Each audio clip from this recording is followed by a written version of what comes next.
Thought Bubble Audio.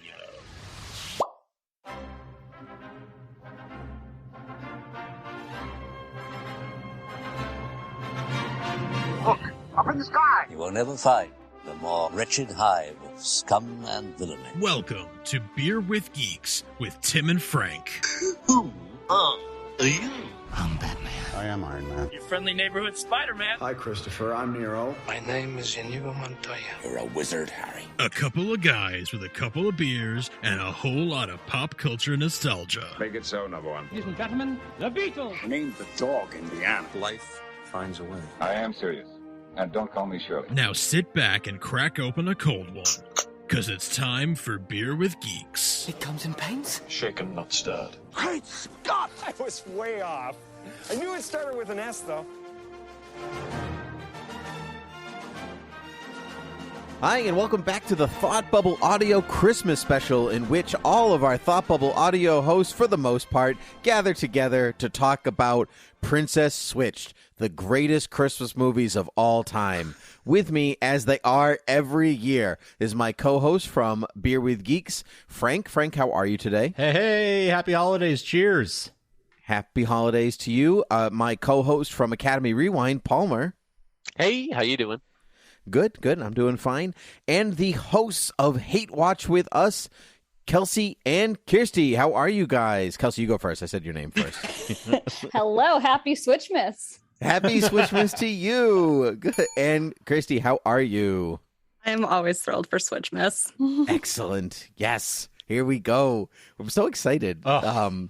For those of you who have never joined us for our holiday special before, every year we gather to do a Thought Bubble Audio Christmas special in the vein of Star Wars, the holiday special, in which nothing makes sense, but we have a good time probably. And one of us is maybe drunk. Carrie Fisher. Just always Carrie Fisher. Was it two? We didn't do the first one together, right? Is that No. right? We did another Vanessa film, though. We are did experts in the Vanessa canon. We did a Christmas night, a night for Christmas. Night for Christmas, the night who Right. killed A Christmas. night I don't switch know. Christmas night. I don't know. That's right. Christmas Okay. night, yeah. And then we swapped to Princess switched again. Yes. Which is hilarious because I didn't bother to watch the first one. And I'm still lost. I kind of took the continuity of A Night Before Christmas and just blended it into Princess Switched, and then and here we are again with Princess Switched a third time probably, whatever this one is called. I hope that they kind of do sort of the Fast and Furious thing where they start to just be like, switched again. Yeah. Switched. Yeah. Okay, so who wants to recap the plot of Princess Switched 3? Oh, Fiona's that definitely Big Night sounds Out? like a Hate Watch with us thing. Oh, boy. Are you saying that because I have 3 pages of printed notes? Oh, good for you, Oh my God, Kelsey. your notes are so much more thorough than mine, Kelsey. We watched this one together, which is always an event. And my notes are just individual lines of screaming. Yes. That makes sense. It is 3 pages, just like Kelsey's. However, Kelsey appears to have... Because I watched it again last night, guys. It's also worth noting that when Kelsey and I watched it, we did have to pause for a couple of hours to talk about our lives instead of watch this movie, because that's how we felt about this movie. Yeah, it'll do that. This movie will do that to you. Okay, so actually, I want to go before we do. Okay, so a brief synopsis. Yeah. Then so the Sure. I don't even know their names. The Vanessa 1, Chicago Vanessa, and not British Vanessa, the Queen Vanessa. Yeah. They're happily married, not to each other, but to their separate spouses. Yes. And so they're all royalty, and they've gotten this the Star of Peace from the Vatican, delivered by the Swiss Guard, because that's a thing. And then somebody steals it, and so they're like, "Who do we know that's sketchy? What blonde Vanessa number 3?" So they enlist Fiona's help, who tried to kind of did a coup in the last film. to kind of take over the throne, and they enlist her help, and it's really about her redemption story, because we do love a good redemption story on Christmas. And that's what it is. So I'm going to go around. I want to see what everybody thought about this. Frank, what did you think out of 5? What are you feeling on this one? I mean, 2? 2? Solid. Yeah, no, 2. Yeah, 2. You can go 2.5. It's 2. Do 2.5 if you're between 2 and 3. Yeah, but I can't really round up, and I can't round. It's down. I got to round down. It's 2. Okay. Okay, that tells you a lot. Palmer, what did you think? I actually gave it 2.5 stars. 2.5 stars from Palmer. Kelsey, I'm gonna give it 4 steamies. Ooh. I do think that's an important clarifier, actually, because that might be the only thing this film gave us. If we'd like to contextualize it in universe, I would go ahead and say that the first Princess Switch, Christmas Switch, switched again, it was probably like a 4. The second one was probably like a 4.5 to 5 for all the hijinks. And this one on the Christmas Switch spectrum, I would say is like a 2. I think 2 feels right. But 4 steamies also feels accurate. Yes. Mm-hmm. Yeah, no, that definitely does. Yeah, I'd co-sign that. Yeah, I'm on the 2.5 plank. I think like there's a good movie somewhere in here, and it probably wasn't one that I watched. All right, so you guys have Hate Watch with us has the most notes. So why don't you kick us off? No. Oh, note. Wow, that's a lot of pressure. I mean, no listen, here. No matter what happens, the analysis of the movie cannot be worse than the movie. That is an absolute God-given fact. So Okay. Well, I'm going to kick us off with something that bothered me from the second this film started, which relates to continuity of these 3 films, which is specifically that the King of Montanaro is the most forgettable person in these films, and they always, the way they frame him, he always looks like the help, and I always think he's the help. He's actually the King of Belgravia. Oh, my bad. even more so. Like, it's forgettable what he even does. Wait, there's a king in this movie? Yeah, right. Yeah. No, but seriously, which one's the king? I can't even like. The King of Belgravia married Chicago Vanessa. He's a whose king? name is Stacey. I thought he was a prince. In my mind, I'm like that's. Didn't he become king last film? I don't know. He probably. In my mind, this is the problem, isn't it? But I read a recap of this film today. Where the recapper kept referring to him as Prince Philip, and then about halfway through realized his name was Edward. Nice.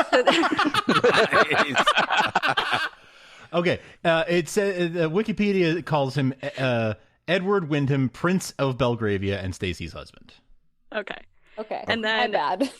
Well, whatever. And then European Vanessa married Chicago Vanessa's bestie. Yeah. But he's now either a prince or a king because British she's a Vanessa queen. is a queen. Yeah. I guess he would be if they go off the British He would be a monarchy, prince. then he'd still be a prince, Right. But I think they do a feminism in this one, so he might be a king. I don't know. Unclear. I don't know. Very unclear. The monarchy is a muddied system. Prince consort. He is the prince consort of Montanaro. Okay, but Edward is not related to Margaret, right? Queen Margaret. They were betrothed in the first movie. Right, that was the Parent Trap scenario. Right. Gotcha. Margaret was supposed to marry him, and Vanessa ends up over there for a baking competition, and they bump into each other and are like, oh my God, we look a lot alike. And Margaret's like, I want to be a real girl for Christmas. So they switch places. Thus the Prince of the Pop. She's never gotten to be a plebe before. Thus the princess switch. Gotcha. Okay. See, that switch is the one that makes sense. Right. Don't try and wrap your head around the best friend dating his best friend's lookalike and then marrying her, because we went through that last year. It just no. Such strong feelings. Yeah. Okay, that all makes sense, and they all live in the palace for reasons, right? They live in different palaces, but they just meet up in one for the movies. Yeah, they always go to Montanaro for the movies, but they suggested, I think, that Stacy and whatever that they bounce back and forth Edward. between Belgravia and Chicago. Right. Oh, yeah. Because okay. they're She both still has busy the with business. Of yeah. course. She still has her they're, business. That's they're right. very busy. Yeah. And then Margaret and her guy split time between Montenero and Chicago because he still has a daughter in Chicago. No, they sent her to boarding That's- school. Right. Yeah. Okay. I thought she where's she in boarding school? New York. I don't know if that's Switzerland? Oh, New I York. don't know. Right. Oh, that's New right. They York. mentioned New York. they mentioned JFK, didn't they? I just assumed Yes. that it was in Chicago, but you're okay. New York. So they're just globetrotters. Because but here's what I actually weirdly like about these movies, even if they're not good, that none of that actually matters. Yeah, it's true. like we care deeply, but none of it really matters. None of it matters. You just go through scene by scene, and you just kind of absorb whatever's happening, and you're like, you're yeah, just like, whatever. okay. I'm along Yeah. for the ride. Yep. This is a heist movie now. Whatever. Yes. Like, I really want this, after all this movie, I really want the spin-off from this series going now. Every Christmas, they plan some sort of heist hijink. Like, Fiona joins the Impossible Missions Force. Yes.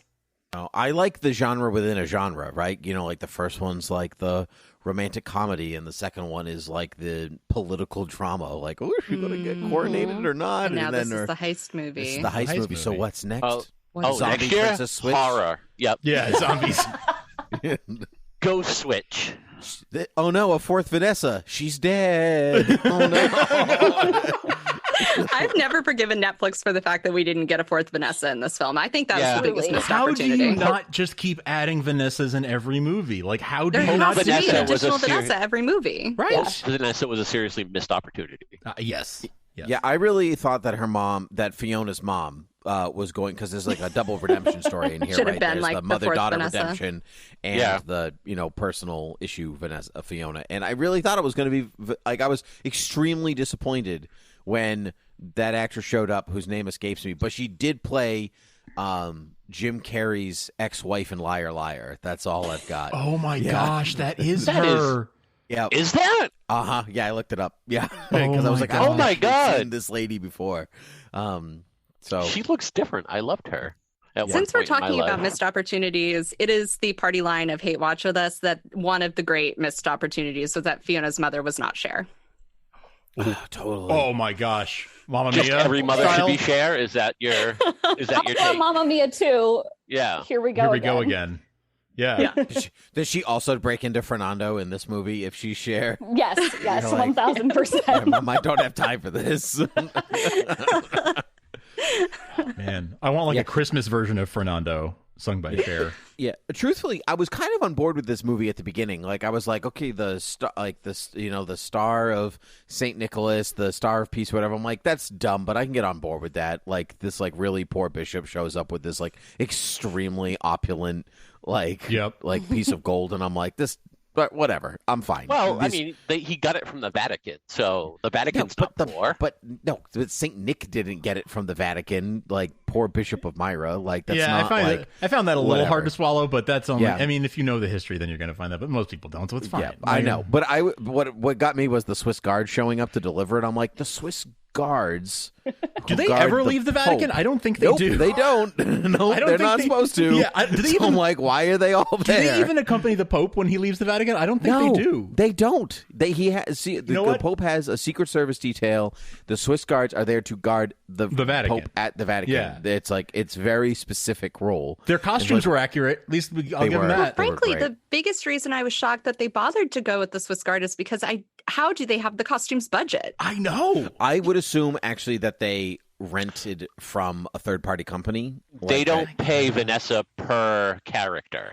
She just gets a flat fee. Are you sure about that? Because maybe that's why they didn't opt for fourth Vanessa. They couldn't afford the fourth Vanessa. They couldn't afford Cher, and they definitely couldn't afford another Vanessa. And it was just, no, For we're those capping it at wondering- 3. For those wondering why Tim and Frank are here this year, because they hate the movie, they're here just to set right the Catholicism portion of Correct. Like, I need to explain to you how Swiss guards work. Like, Yes. what's wild to me, so the Swiss guards deliver it, and then the star gets stolen, and they're like, well, the Swiss guards will not be part of this investigation. We're sorry. because they didn't want anyone to know. The Swiss Guards will not be part of this investigation because we only rented the costume for one day, and we really don't have the budget to go over. This could have been the angels and demons of the Vanessa Switchverse. Oh. and we just come on, where's Dan Brown on the rewrite of this? I'm very sad that the Swiss Guard did not have giant prop Swiss Army knives. That would have made more sense than some of the things that happened in this movie. So anyway, so it gets stolen, and then and everyone's like, "Oh no, what do we do? Let's turn to the only slightly evil person that we know."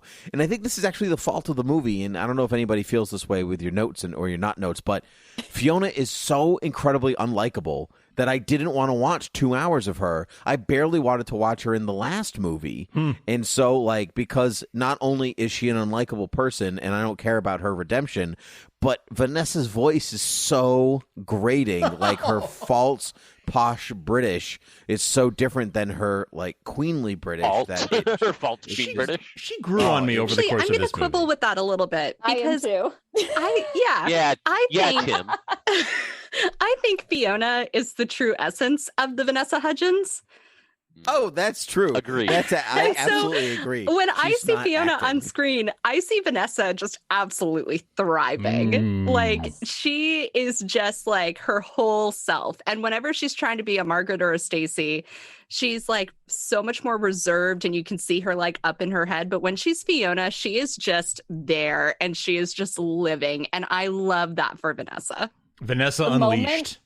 The moment when Fiona is talking about her ex-boyfriend and she just goes, "We had a steamy." Kirstie and I were on board. We were here. We were like, this is it. I almost leapt off the couch. She's like, "I mean, we had a steamy, but," and I was like, "Yes, more of this." We watched this very late at night, and Kirstie's husband told us the next morning that he thought our TV was up very loudly, but really we just spent the entire rest of the film shouting, "A steamy!"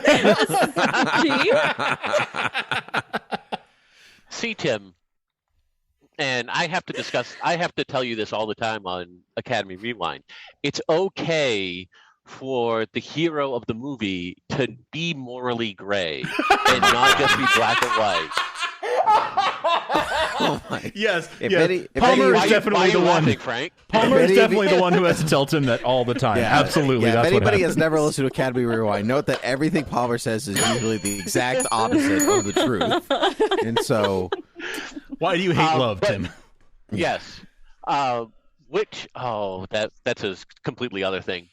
But no, I could agree with you. In the last movie, I found Fiona a little bit grating. This one, I've kind of warmed up to her. I knew what to expect, and I think she fits in a little bit better here as the comedy relief than she did in the last movie. So I was kind of worried about that going in, but I found her to be very enjoyable in this movie. Also, I'm very sad that we didn't get nearly as much of the nuns, because now I wanted to see Fiona's interaction with the nuns. Yeah, I feel like there could have been another movie. Maybe there's a movie in between these two movies where there's sort of a Sound of Music remake waiting to happen. I was going to say there's a sister act somewhere in here. Yep, there is a sister act in here. We're like the Mother Abbess or whatever, Mother Superior is even more uptight, and then once they hang out with Fiona for long enough, they're singing I don't know, religious covers of Megan Thee Stallion or something. I don't know, yeah. But there's definitely something there. I felt like Fiona, she had an arc this time. She actually grew and learned to embrace her feelings and be okay with having feelings and not feel like she had to be this tough outer shell for self-preservation. She was able to, even if it was kind of quick, her reunion with her mom, it was still an arc. It was a clumsy one, but it was an arc, and that's more than I can say for her in the last film. So I actually liked her a lot more in this movie over the course of it, and with Peter and everything else, I felt like she grew quite a bit. I think she grew quite a bit. It took too long for me to be like. Yeah, the whole movie took too long. I mean, let's be honest. Her heart grew 2 sizes. Yeah, this movie could have been 70 minutes, and it was almost 2 hours. Absolutely, in Tim's defense, there's not an entire movie about Fiona. If they wanted to get Fiona in there needed to be a B and C plot. Yeah. Yes, that's a great point. I thought we had a good B plot with Chicago Vanessa, switching to Fiona. Yes. To go in front of the parole board. But also, while we're on the Abby stuff, Mother Superior, yet another opportunity for another Vanessa. Because Mother Vanessa. Mother Vanessa with the Irish accent or Scottish accent or whatever accent that woman had. There's a moment where someone is talking to Mother Superior about Fiona. I think it's somewhere in her parole stuff or whatever. And someone says something to her and she just kind of sighs and like looks off into the distance and goes, "We're all God's children." Oh, yes. Yes. Like she has nothing nice to say, so that's what she did. Fiona. A glorious little moment of writing, which I will say about this whole franchise, that they get singers in there. They do. They do. Yep. Good one-liners. Good one-liners for sure. Yeah. Although it did bother me at the end with Prince Edward or whoever he is, where he was like, "We're just like that fellow who dresses up like a bat and his cat companion." And Vanessa #1 is like, Catwoman and Batman aren't partners, and like the nerd in me was like, actually they are. Sometimes they are. And he's right, and your joke is wrong. I heard that, and I'm like, oh, I know 3 people who instantly dislike this. It's so true. I was like, I mean, she's mostly right, but there's nuance to it, and oh god, I'm gonna be that nerd now. Yeah. Not even that. Not even like the nuance to it. Like he's like they're like clearly wrong now, and so I'm like, so I kind of like weirdly that he's like, he's actually right. He's right without knowing it. Him. It actually gives him a layer of character that he didn't have previously. The first layer he's ever had. Yeah, exactly. He's so egregiously neglected by the franchise that alone is building his character. Yes. That is character growth for him. Always right. Like he was the one against them switching in this movie. True. Yeah, but it ended up working out okay. They needed the switch. Who switched best in this movie? Did Fiona do the best job? Did Margaret do the best job? Or did Stacy do the best job? Well, Fiona doesn't switch. Yeah, Fiona doesn't. In that sense, Fiona. Yes, I guess so. Okay, so I guess Fiona doesn't switch. Okay, so who does the better job, Margaret or? Margaret does the better job. Margaret. And actually, I think the best Vanessa acting we've seen is Margaret vamping as Fiona. Totally. Versus Stacy, less trained vamping as Fiona, because they were very different performances, and that's some real nuance. That's true. To do 2 different characters taking on a third character and making them feel like different, like it is clearly different. Like she doesn't do the same. That is, I will totally agree with you. She completely like deserves credit for Margaret acting as Fiona. Got the assignment. Like she was supposed to act like Fiona. Yeah. Chicago Vanessa acting as Fiona did not, because she was just like, you should throw me in jail for the rest of my natural life. If I'm let out, I may murder several people. There's one small camera shot in the scene where Margaret's pretending to be Fiona, where she's like dancing with the hotel guy, Hunter, just having a steamy, and he like goes to I don't know anything about dancing. He goes to like do this maneuver where she like spins around him, and she like gets her leg around him, and then as she slides down his leg, she steps on the skirt of her dress and then like whips around. And I don't know if it was intentional or not, but I'm gonna pretend it was an intentional choice, because it seems like Margaret would not be suave enough to pull off that move, and it was just a nice detail. Yeah. She did mention that she needed to brush up on her tango, so I'll keep it in universe. I like it. The Tango Fiona. Oh yeah, Palmer, can you unveil the lyrics that you oh my god. that you rewrote? They're not that good, but let's see, because it doesn't matter. They're on par with this movie, and that's all that matters. Because we didn't actually talk that much, I can actually pull them up. So I'm gonna speak this, but it goes to the rhythm of Tango Maureen from Rent. The Tango Fiona gotta dance to distract the criminal. You pretend to be her, so in the end she can leave her.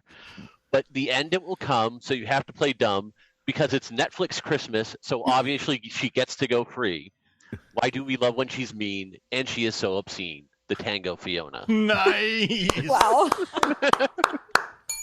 Love it. On our other podcast, the Everwood Pinecast, we do this thing where we hand out pine cones at the end of the episode. And Palmer, I would like to grant you 8 pine cones for that song. That's my bravo for the episode. Wow. 8 pine cones. That's a lot of pine cones. That's a lot of pine cones. A lot of pine Take cones. that, squirrels. You could make a Christmas wreath with that many pine cones.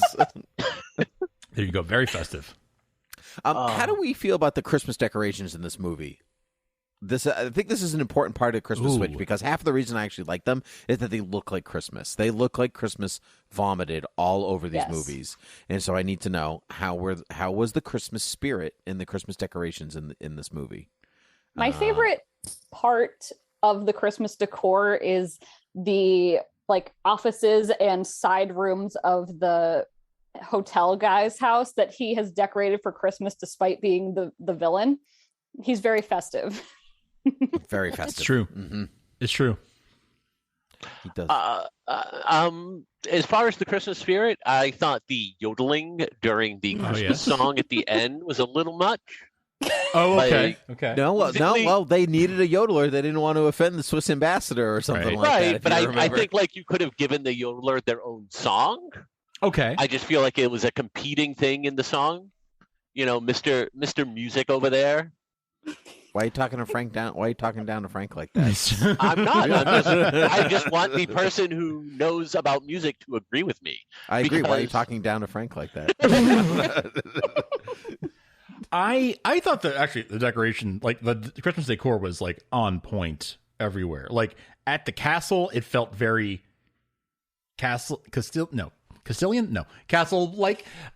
and at the hotel, it felt a little bit more modern, and it all worked for me. Everywhere that there needed to be Christmas decor, it worked for me. But since Palmer brought up music, I am going to take issue with, you get the star of peace. Thank you. I was going to say hope, but I was off by one. The star of peace and the cardinal from the Vatican, and what is the choir sing now that it's Christmas?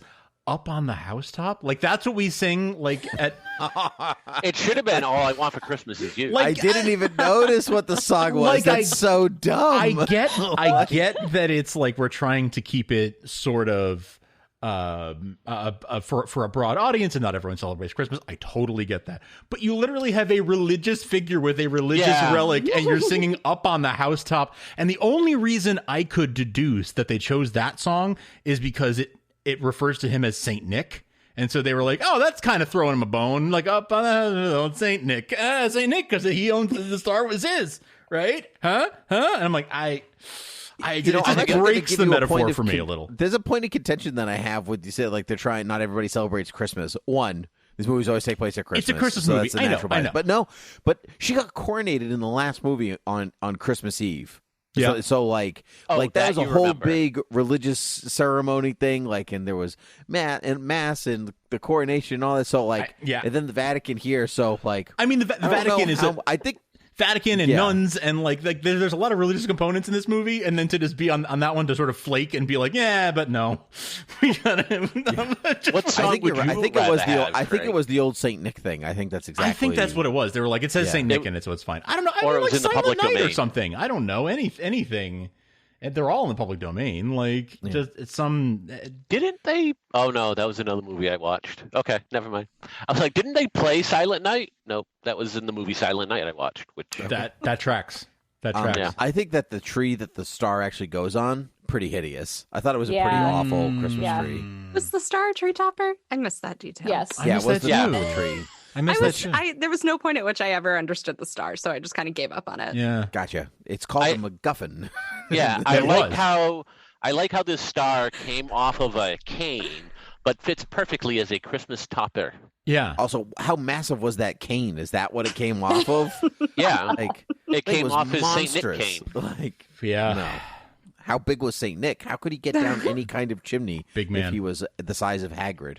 Did anyone notice Weird Santa made a return? No. Weird Santa was back. Weird Santa was one of the staff at the hotel party dressed in 17th century garb, and he helped Margaret Fiona escape, I believe. Whoa. I thought he was like, in my mind, he's like the angel that helps them every movie. Nice. No. Weird Santa, angel, not like Weird Santa. So it could be Weird Santa. That's fine too. But like, it's like It's a Wonderful Life, or It's a Wonderful Life too. What's Mr. Bean's real name? Rowan Atkinson. Rowan Atkinson in Love Actually, Yes. where he's just like, I just show up and help try to make people make good decisions, or I help love be love. Like that's kind of how that's how I read Santa shares Weird narrative Santa. DNA with like Old Crone. Yes, Old Crone, of course. Yes. Oh my gosh. Maybe Weird Santa and Old Crone are together, end up together. That should Old be Crone is Mrs. Claus. there. Yeah. That should be like the series finale of the Netflix Christmas cinematic universe. They all Netflix hire converge. us to write your movies. Okay. Hate watch with us, people. You took notes that we are promptly not using. Don't you worry. Okay. Because I haven't heard nearly enough screams. Well, the thing I want to promised scream screams. about that we didn't talk about yet, besides the thing we need to scream about at the end, is the art of the two steamies that we touched on with the tango and the laser dance acrobatics. Really it's like two steamies and a pregame. Explain. We get a practice steamy. Oh, yes, sure. Yep. That's true.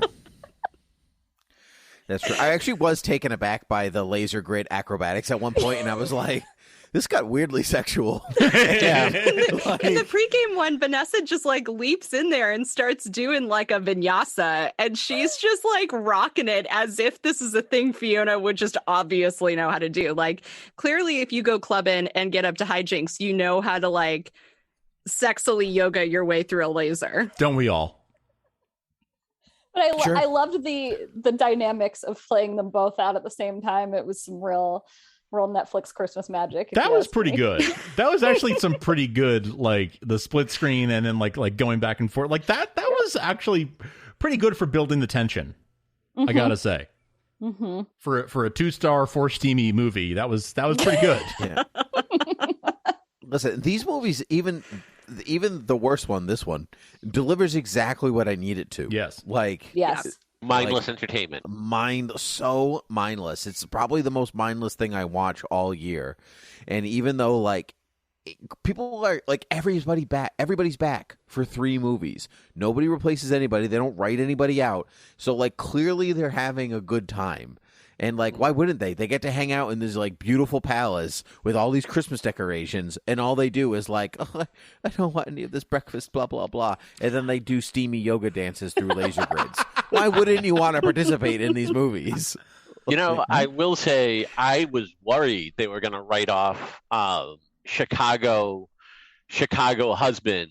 When he's like, I'm going to go pick up my daughter. It's an 8-hour drive. And she's like, all right, I love you. Be safe. I'm like, no. Yeah, they did some scary foreshadowing. I was like, are we about to do a murder?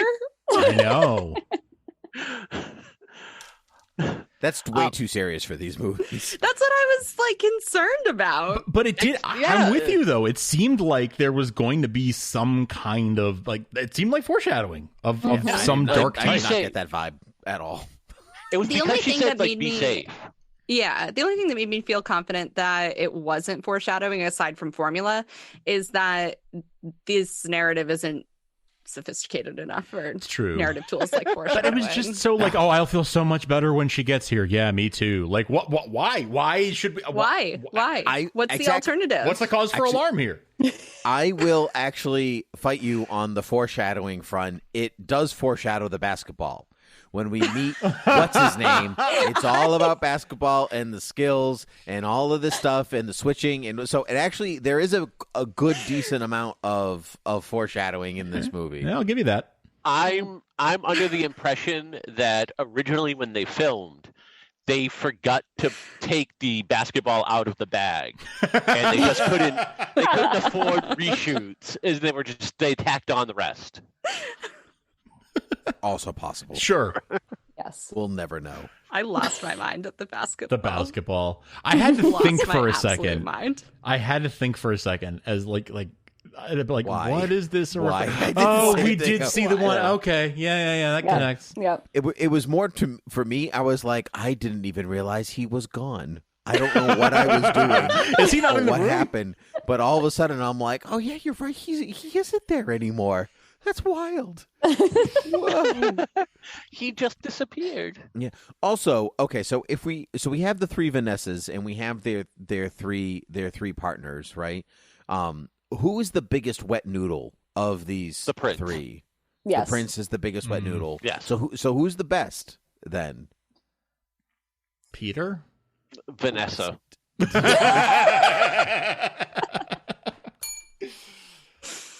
I don't think the other two win best as much as the other one easily loses. I agree with that. Yeah. I'm tempted to say that that Fiona's man friend is more Peter. interesting, but I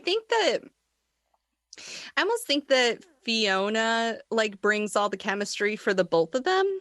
Mm-hmm. And so I think it's really just like Vanessa's unhinged energy, like creating a narrative interest that wouldn't be there if someone else were in that role. Yeah. The best part of Fiona's stuff is Fiona and person they got to replace because apparently Billy Lord passed. Wait, what? Her best friend, the girl. Oh, that was discount Billy Lord for sure. Is definitely supposed to be Billy Lord. Okay. And Billy Lord was like, "Nah, I'm going to pass on this one. I don't want to do a movie every year." In terms of like male leads more broadly, I don't know, leads, I would say it's between the actual butler guy and the goon who are the best and most compelling. I agree. Yeah. I'm going to go with the butler guy because his name is Frank. I'm going to go with the butler guy because he's like, "Do you need a wheelman?" Yeah, I like that he inserts himself into the adventure. He was like, "You guys seem like you're having fun. I'm gonna stick around for this." Fiona's helper guy annoys me more than anything else. Like, like I know they're supposed to be like useless henchmen, but he's like, I don't even like your personality. He has some Jean Ralphio energy. Ooh, good yes. pull. Good pull. Yeah. He's the one. Honey, please. Yeah. Did we know that the butler and the who's it, Margaret's helper lady are together? Yeah, that was established at the end of the last Was film. that the last one? Okay. Because they had a cameo in another Netflix Christmas that we watched this year. Yes, they did. They went on a little vacation to Scotland. Man. As those characters? Oh, yes. What movie is this and why haven't I watched it yet? I don't recommend. It's Christmas at Castle Heart. Is that correct? Nope. Yeah, the one with Carrie Elwes? Castle Christmas Castle. A Castle for Christmas. You don't recommend the Castle Carrie Christmas Elwes one? Switch. Oh, A please Castle tell Switch. me. Please tell me one of them wins this castle in a like write-in thing, just like an in for Christmas last year. Oh my gosh, A Castle for Christmas. Brooke Shields, Carrie Elwes. Yes. Yep. Okay. Yes. Oh, this is all right. I'm watching that as soon as we're done. The rest of Palmer's afternoon is spoken for now. It was either going to be that or House of Gucci. Oh well, there you go. Wow. Keep it in the holiday Netflix season. cinematic universe is absolutely shameless. It is vast. Absolutely shameless. Vast and shameless. And I almost think at this point it's because people at Netflix know how many people are out there writing explainers of like the timeline and whatever of the cinematic universe. And so Netflix is like, we got to give them more stuff to write about because otherwise we got no press for the rest of the year. Yeah. It's true. Like this is their only PR plan. It's brilliant. Honestly, it is brilliant. Because Hallmark wishes they had that kind of foresight, right? Like to make it all interconnected in that way, that tightly connected. Ooh, so smart. We didn't start doing Christmas specials until Netflix got into the game. So really, Hallmark. There you go. Drop the ball. Hallmark attempted with a couple of franchises, like they have the Christmas and Evergreen franchise, which is just littered with Easter eggs of in-universe stuff. The real thing is that the Netflix production schedule, I believe, is like a year out, and Hallmark works about 3 months out. So they can't really work on the same level. Also, Hallmark has a volume issue. Like, they're putting out, what, like 30 to 50 movies it's a like season? 5 Like, they or 10 can't every possibly keep that in weekend. universe. Netflix is only responsible for, what, like 5 a year? That's a good point. Yeah, so those two things combined, the production schedule and the volume alone would make it possible for Netflix to do that.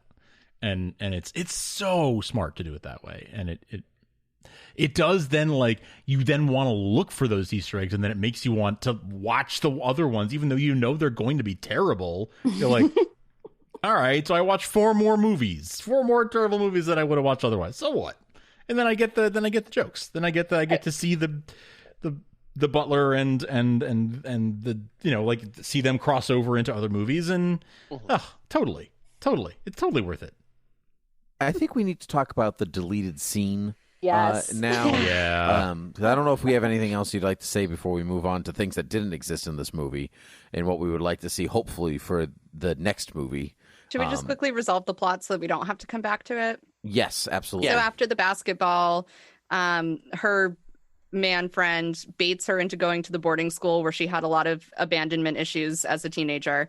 And for some reason, baiting her into the school is really to bait her to meet her mom. And she reconciles awkwardly with her mom because her mom's like, yo, I'm sorry that I wasn't there for you on Christmas your entire childhood, but your father was abusive and I saved your Christmas card. So anyway, I do like how trauma. Yeah, like, I do like how they just dropped that in. Like, by the way, BT Dubs, your father, very abusive. Horrible man. Horrible man. Horrible man.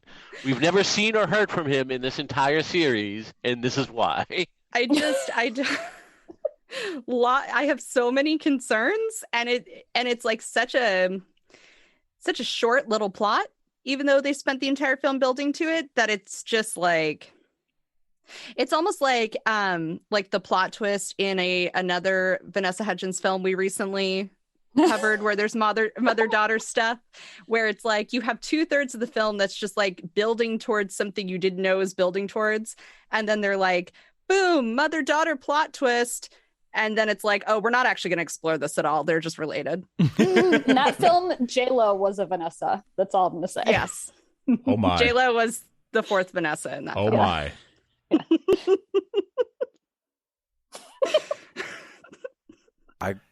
What? So many questions. Is this movie asking for it? Is this... Yeah. As who should have been the mother in this movie, I would have accepted J-Lo as the mother hardcore. Agreed. True. Agreed. Yeah. She could have also sang Fernando. There you go. Yes. Actually, and it would have been different. I would have really liked that. Oh, you poor things. You watched second act? Yeah. I'm sorry. Our dad was in it. We were bound. We had to. It was like by contract. I feel bad. I feel bad for you two. You should take that to heart, because Palmer doesn't feel bad for people often. Yeah. Like, I remember when, going to the movies, and every week we would see the trailer for that movie. And every week I was like, I just want this movie to come out and fail so I never have to hear about it again. Palmer got his wish. The premise of our show is hate watch with us, though. We were obligated. yeah. Also, I'm never mad to spend time with our dad, Trey Williams. So we had some good quality time with our dad. We got another Vanessa. You take your wins. So Vanessa and her mom make up, I guess, and then the movie ends, presumably. Yeah, the stars on top of the tree. And she makes up with Peter too. Oh, okay. And Fiona doesn't have to do community service. Yeah, because... and then I think there's like a 10-minute montage of everybody, of like the camera just switching angles between the various couples looking lovingly at each other. And that's where the deleted scene comes in. And that's what leads us to the deleted scene. Yes. So it turns out, in this deleted scene, Margaret reveals that she is pregnant with twins, and Stacy reveals the same thing, that she is also pregnant with twins. And what I found most charming about this is just the two princes being like, dude, congratulations. Like, Nice. I loved that. And so when I finished I said this in the thread, but I'll say it on the podcast, that like when I finished this movie, I was like, I really want a next movie where they're pregnant at the same time and they both give birth around or at Christmas, because that would be the logical next step. Arguably more logical than this movie. Like, we could have skipped this one and gone directly to that one. It would have made more sense. Especially since this movie is like practically missing Stacy, who is the lead, like is kind of the lead of this franchise of Vanessa's, and she's barely in it. And so, but anyway, so this deleted scene is everything that I wanted, except that I'm glad they deleted it, because like they wouldn't be giving birth around Christmas, thus defeating the purpose of they could just this have whole a franchise. really long pregnancy. Yeah. Oh, for some reason, we're both expecting twins, but also it's been almost a year and we haven't even pregnant. We're medical marvels. Yep. That's how we do things in this country.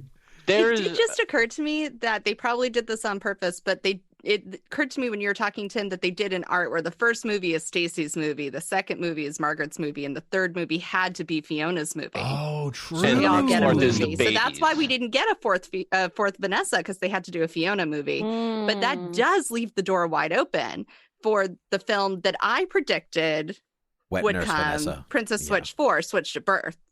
Yes. Yeah. Switch to Birth, Oh, Miss. switched at birth, miss. Yes. Yeah. Absolutely. We have a hijinks plot where the twins get switched, and then they all grow up to be Vanessas. I hope it's also no, it's the same as the Lindsay Lohan movie they're making, and Lindsay Lohan is the one who switches all the twins. Ooh. I was gonna say, like, all the twins get born, and then a fourth Vanessa steals all four twins out of the hospital. And they then think she's it's just Fiona, like raising a little but it's coven of not. Vanessas. Yep. Yeah. There are two reasons I was Sticks them kind all of in a okay. tower. Yeah. Make them grow their hair out. Like, There were two reasons why I was okay with this scene getting deleted. One, I fully expect that you also need Fiona to be pregnant with twins. So you need to give her time. And two, I'm of the opinion that nobody in the Vanessa Princess Switched universe has sex other than Fiona. They call them Fiona steamies. absolutely fucks. Nobody else does. That's Right. Like the other two, like kissing is like third base for them. Yeah. Yeah. The stork came to them. Right. Right. Yeah, the stork shows up and just drops off more Vanessas. That's why they had to call it Romancing the Star. Right. Yeah. Yeah. Yeah.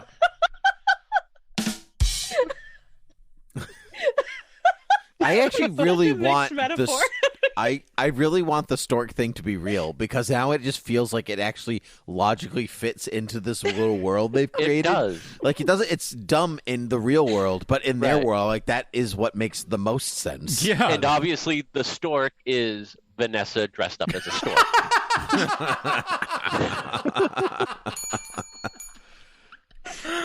Oh my goodness. Do you think they're going to use their Netflix movie money and superimpose Vanessa's face on all the infants? Oh, I sure hope Oh, so. I hope they get like a baby picture of Vanessa and do Like it. those Yes. like Renaissance paintings where all the babies have adult faces for good luck. Yeah. Yeah. Except it's Vanessa. Oh boy. Oh boy. Oh boy. Yeah. Wow. Horrifying. It really is. Well, this was the most the worse the movie, the more fun we have, and I think that is so. It's fairly indicative that we had a good time talking about Princess Switched again for the third time, probably. I think this is the worst thing we've watched since the Star Wars Holiday Special. Wow. This is better than that, though. This is still better than that. I would agree, but worst thing since then. Yes. Yeah. Is it because this has a cohesive narrative?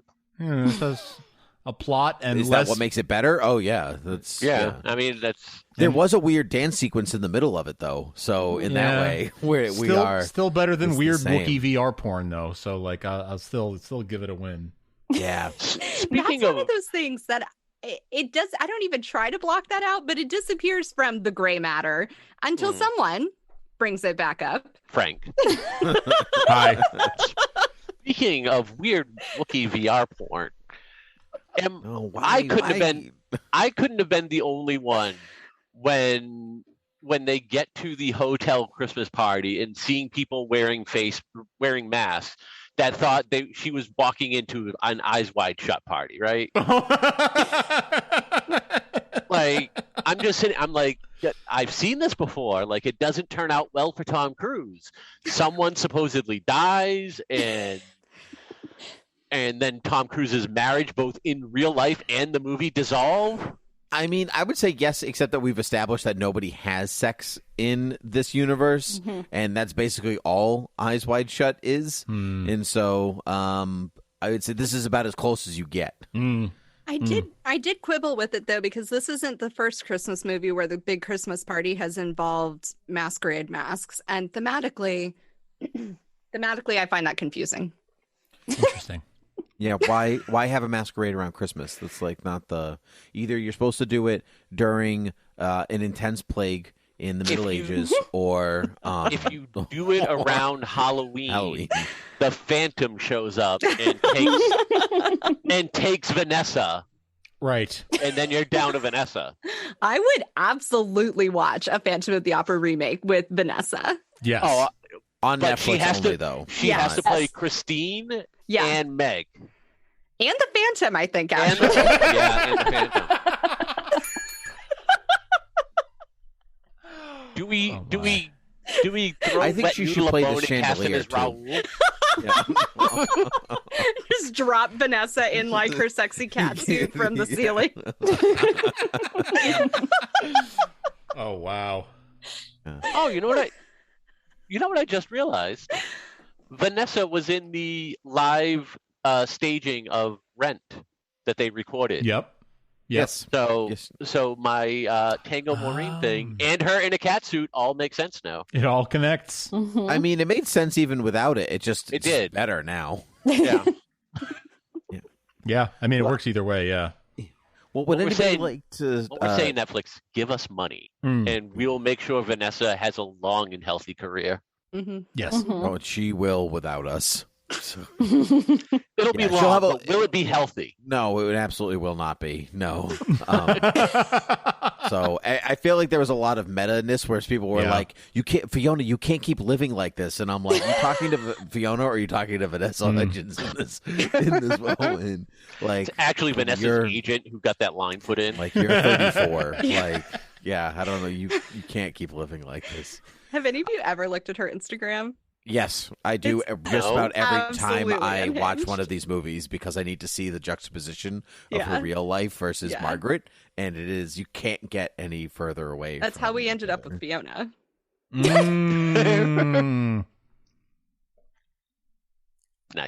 Yeah, I don't think she stopped being 20, like just like mentally. She's just always there. We should all be so lucky. I do have one question on the fashion choice in this film. The Cinderella prison work suit that Fiona wears at the beginning. Oh, 10 out of 10, no notes. It's like what is that lacy belt going around her? Like, is that supposed to be like a fashionable thing where you put the ankle and chain locks on her? Yes. I think someone found that in a thrift store because that baby was straight out of 2005. Like, that was a vibe, man. Like, I think Vanessa had that in middle school. It brought it herself. Hate to break it to you, in 2005, she would have been graduating high school because we're the same age. So, yeah. So, that would have been... I also really like her mopping in high heels. I did also like actually the constant comments of like, how does she wear these things? Yeah. Because it's just Vanessa commenting on her own fashion style. Yes. Would anybody like to add anything else before we wrap up? I just want to ask one question. Mm-hmm. In Switched at Christmas or Switched at Birth, Sorry, switched to Birthmas. Birthmas. Yep. The only other royal baby adjacent Netflix film we've seen featured a dramatic ending in which the princess had to do diplomacy while giving birth. Sure. What do we think this one is going to be? What's the dramatic? Is it going to be as good as that? It's going to be essentially like the Cuban Missile Crisis while she's giving birth. And they're going to need Fiona to play Margaret. Oh my God, you're right. Yep. Fiona's going to have to come in and be one of them. Yep. In a time of crisis. Yeah, because one of them's going to go into labor early, and the other, or they're both going to go into labor early. Like, neither of us can be each other. Fiona, it'll have to be you. And she's like, you're going to have to be all they're all three. going to be in labor, and it's going to be really awkward when they have to switch because one of them will have had really strong feelings about having a natural birth, and the other one will have already gotten her epidural. Yeah, that's a tell right there. Yes. Wow. Yes. Yeah, one of them's going to be like, yeah, I'll do it. I already had my epidural. That's how that's going to go. Yeah. Yeah. So basically, the fate of the free Vanessa world will be on Fiona being able to accomplish getting out of a nuclear holocaust. It does seem a little dark for Christmas Netflix. It's fine. It all works out. Yeah. It turns out the nuclear warheads were made of pigeons. Oh, no. Like, yeah. Yeah. We just saw something gray fly past the screen. We thought it was a missile. Turns out it was a pigeon. But we also get a nice Vanessa cover of 99 Red Balloons. So it's, you take the good with the bad. Palmer's really thought this out. Yeah, I really have. I feel wholly unprepared for this, and Palmer has the whole thing down to like what's playing in the credits. I've discovered a new tactic where I can watch movies while I'm at work now because I own the shop. So there's been some bad movies that I've had to block out mentally with other things. You've got the expertise now. Yeah.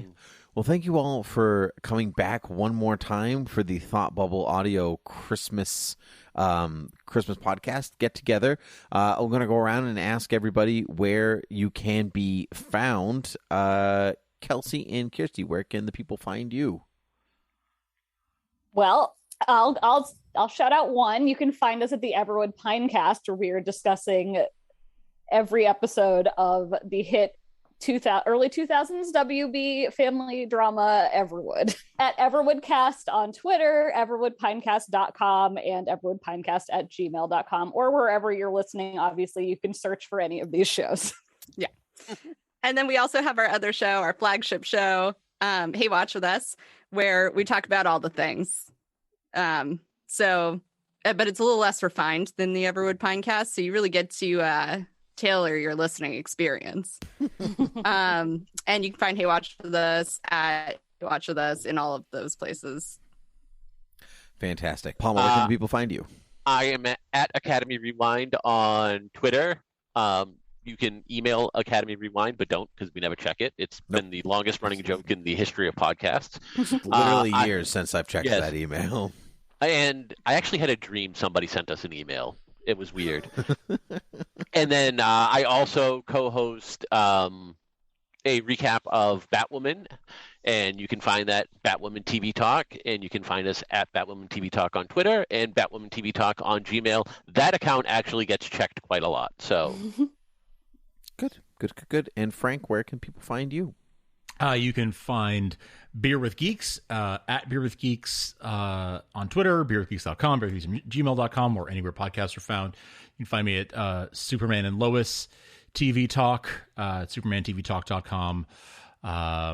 And you can listen to Save Me the Smallville Anthology at smallvilleanthology.com. Excellent. And you can find me on Beer with Geeks and Academy Rewind, as mentioned before, and the Read Up Podcast at Read Up Podcast on Twitter, which I also do not check. But just read up podcast.com on the Thought Bubble Audio Network. And all these shows are at thoughtbubbleaudio.com. Well, thank you all for coming. Happy holidays. Merry Christmas to all of you. A Merry Vanessa-mas to all of you. Happy Switchmas. Happy Switchmas. And hope to see you next year. Bye. Bye. Bye.